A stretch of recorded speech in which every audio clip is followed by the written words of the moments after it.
اصلاح معاشرہ میں آج کل خاوند اپنی بیوی کو ایک حدیث سناتا ہے، لیکن وہ حدیث اس کے گلے میں بطور دلیل فٹ ہے، وہ نہیں سمجھتا۔ خاوند بیویوں کو کیا سناتے ہیں کہ بیوی خاوند کی نافرمان بنے گی تو جہنم جائے گی۔ ٹھیک ہے، حدیث ہے، ہم مانتے ہیں، علی الراس والعین، سر آنکھوں پہ ہے، لیکن یہ حدیث پوری تو سنا دے، اس حدیث کا مطلب پورا بتا دے۔ اس میں شاید بیوی کے بھی کوئی حقوق دینے کی ذمہ داری آپ کی ہو، یا اس کا معنی صرف بیوی ہے، وہ صرف آپ کے اولاد کے لیے مشین آئی ہوئی ہے اور اس کا کوئی حق نہیں ہے۔ اصل حدیث پاک کتاب الایمان جلد اول صحیح بخاری میں موجود ہے۔ رسول پاک علیہ السلام عورتوں کے مجمع سے گزرے، فرمایا عورتوں اللہ کے راستے میں صدقہ کرو، اللہ سے توجہ رکھو، میں تمہیں جہنم میں زیادہ دیکھ کر آیا ہوں۔ کہ یا رسول اللہ ہم جہنم میں کیوں زیادہ ہیں؟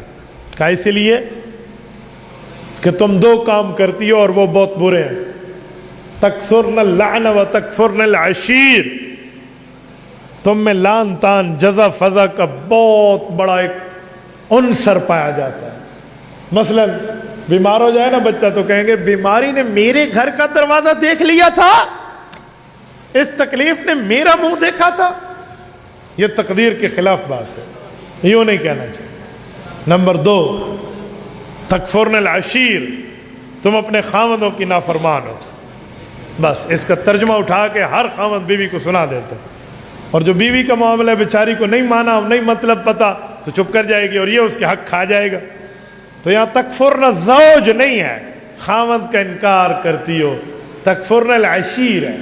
عربی میں خاوند کو عام طور پہ تو زوج کہتے ہیں، زوج اور زوجہ، وائف اینڈ ہسبینڈ، لیکن یہاں عشیر کیوں کہا ہے؟ عشیر اس خاوند کو کہتے ہیں، یہ عشرہ سے نکلا ہے، معاشرے پر بات کر رہا ہوں، کہ جس کے دل میں 10 مردوں کا حوصلہ موجود ہو۔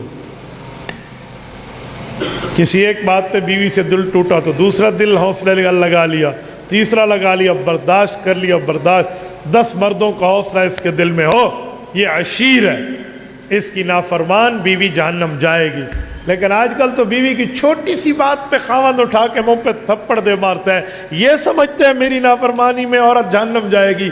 بھول ہے اس خاوند کی، الٹا لگا کے بیٹھے ہوئے ہیں معاملات میں ہم لوگ، بیوی کو پاؤں کی جوتی سمجھ کے بیٹھے اور بیویوں پر ظلم و تشدد کر کے بیٹھے اور ان کے حقوق کھا کے بیٹھے۔ بیوی کو اس کے ابا سے کوئی میراث ملے تو سانپ بن کے خاوند خود کھا جاتا ہے، ان کے حق مہر کو ہڑپ کر کے بیٹھے، انہیں دینے پہ تیار بھی نہیں ہے، اور کہے گا میری نافرمانی میں جائے گی۔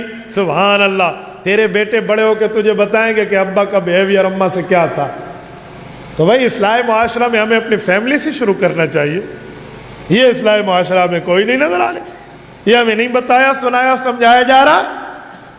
اور میں ایک بات مزید سمجھاتا ہوں، عاشروہن بالمعروف، یہ قرآن کی آیت نظر نہیں آتی کہ بیویوں کے ساتھ حسن سلوک کرو، یہ نہیں آتا، ان کے ساتھ اچھائی کرو، اور بیوی کو 2-4 روپے دینے میں موت پڑتی ہے، تیرا گزارا اس میں نہیں ہوتا، تم ان سے اور مانگ رہی ہے۔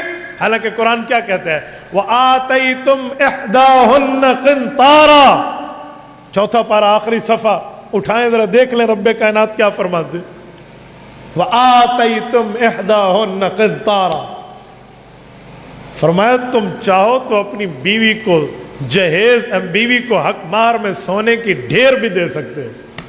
سونے کا ڈھیر تو چھوڑو، بیوی جو اپنا سونا اپنی ماں سے لے کر آئے اسے بھی بیچ کے خاوند اپنے کاروبار میں لگا دیتا ہے، اور کوئی بیوی کہے میں نہیں دیتی تو یہ اس طرح کے معاملات میں پڑے ہوئے ہیں۔